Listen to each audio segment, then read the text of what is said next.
Assalamualaikum warahmatullahi wabarakatuh. Alhamdulillah rabbil alamin, nahmaduhu wa nusalli wa nusallim ala rasulil karim. Asyhadu an la ilaha illallah wahdahu la syarika lah wa asyhadu anna Muhammadan abduhu wa rasuluh. Allahumma shalli wa sallim wa barik ala sayyidina Muhammad wa ala alihi wa ashabihi wa man tabi'ahum bi ihsan ila yaumiddin. Para pendengar yang dimuliakan Allah SWT, yang insya Allah selalu dalam lindungannya. Di kesempatan ini saya akan menyampaikan kisah yang insya Allah bisa memotivasi kita semua, menaikkan semangat kita untuk bersedekah atau beribadah lebih lagi di bulan Ramadan, terutama karena Allah SWT melipat gandakan kebaikannya, melipat gandakan pahalanya di bulan Ramadan. Satu kisah di mana 3 orang sahabat Rasulullah SAW, atau lebih tepatnya cucu, mana waktu itu Hasan dan Husain ditambah dengan Abdullah bin Ja'far, yang mana Ja'far bin Abi Thalib adalah sepupu Rasulullah SAW. Sehingga sahabat ini suatu saat melakukan perjalanan menuju kota Mekah untuk melaksanakan ibadah haji. Di tengah perjalanan mereka kehabisan perbekalan, sehingga mereka dalam perjalanannya berharap menemukan rumah atau orang yang bisa membantu mereka. Kemudian di tengah perjalanan ternyata menemukan hanya satu tenda yang lusuh, ya, bukan tenda yang bagus, yang dimiliki ternyata tinggal di situ seorang nenek yang miskin, yang mana nenek ini hanya salah satu sebab untuk makannya adalah satu ekor kambing yang kecil.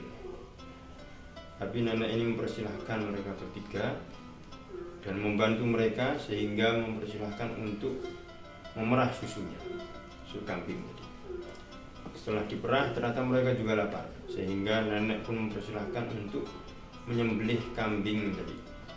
Padahal hanya satu kambing kecil itu saja yang dimiliki oleh nenek tersebut. Akhirnya mereka menyembelih dan menyantap. Kemudian setelah kenyang, 3 orang sahabat atau cucu Nabi Muhammad SAW tadi, ya, Abdullah bin Ja'far, Hasan dan Husain, berpamitan kepada nenek tadi. Kemudian juga berpesan, wahai nenek, kalau suatu hari engkau berada di kota Madinah, maka temui kami, jangan sungkan. Kemudian mereka melanjutkan perjalanan.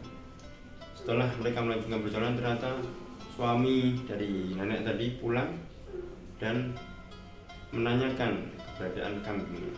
Ternyata kambingnya sudah diberikan kepada orang untuk disembelih tadi. Sehingga kakek tadi merasa kecewa, kakek suami dari nenek itu tadi merasa kecewa akan yang dilakukan si nenek, karena mereka sudah miskin dan hartanya hanya sedikit, termasuk salah satunya kambing.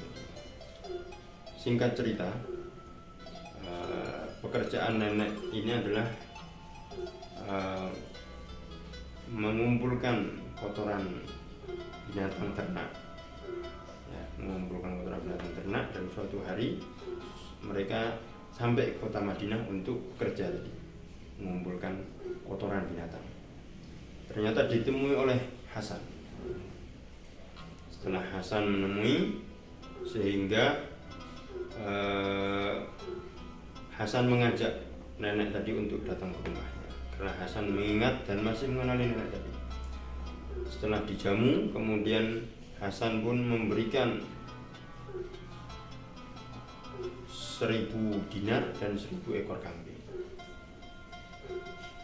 Kemudian Husain mengetahui, sehingga nenek tadi diundang rumah Husain dan diberikan juga 1000 dinar dan 1000 ekor kambing. Setelah itu Abdullah bin Ja'far pun mengetahui bahwa 2 orang saudaranya tadi memberikan masing-masing 1000 dinar dan 1000 kambing, sehingga berjumlah 2000.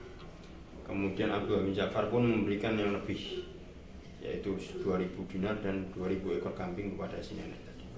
Kemudian mengucapkan, seandainya engkau tadi pertama kali datang ke saya, ya, niscaya saya akan berikan yang menyusahkan mereka untuk menyaingi apa yang saya berikan. Akhirnya nenek tadi berpamitan dan datang pulang ke rumah suaminya, ke rumahnya, kemudian mengabarkan bahwa ini adalah balasan dari 1 ekor kambing kita yang kecil dan kurus itu, yaitu tadi 4.000 dinar dan 4.000 ekor kambing. Ya, 4.000 dinar kalau kita rupiahkan sekarang sudah mencapai 10 miliaran. Ya. Alhamdulillah, ini adalah contoh di mana semangat para sahabat, ya, mengganti orang yang membantu walaupun sedikit dengan yang berlipat-lipat ganda. Nah, ini bisa kita contoh, bisa kita aplikasikan dalam kehidupan kita semampu kita, ya, ketika kita mempunyai kemampuan yang lebih untuk bisa infak, bersedekah kepada orang yang mampu, atau untuk memberi makan orang yang berpuasa, memberi makan orang berbuka, ya, maka ini menjadi manfaatan yang begitu besar, terutama di bulan Ramadan. Semoga Allah berikan kita kemampuan. Wassalamualaikum warahmatullahi wabarakatuh.